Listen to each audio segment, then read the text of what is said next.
Ba, isang punta ni Nanay Kulot at nakatungkod pa. Tara na, saan ka tayo pupunta? Ang ganda naman ng tungkod ni Kulot. Nakatungkod si Kulot, tingnan niya. Tingnan niyo. Ano ka po kasi? Saan punta ni Ate Kulot? Ni Nanay Kulot?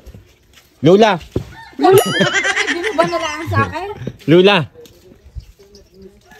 Buhatin mo. Tingnan niyo naman, hagyan na siya makalakad at siya ay bagong tuli. Ay, nung tinuloyan ho siya, naputol ho lalo ang lambe. Hindi nakatungkod. Medyo rate rin ng little tunda, di ma? Maganda ang mga hihiti. Puputi yan. Maganda ang hihita ni ate.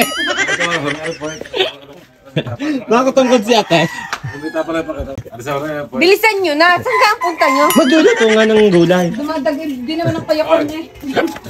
Hindi, yan pinagbalutan ng tip eh. Yung balda ka na, pauli-uli pa sa bahay. Bahay namin. Pauwi na kami ngayon. Pagluluto kami ng gulay. Si Doris! Oh! Nakakagulat ka. Ano? Huwag ka magmaang-maangan dyan. Hindi ka tayo sa labasan. Okay, huwag mong sundan. Huwag mong sundan.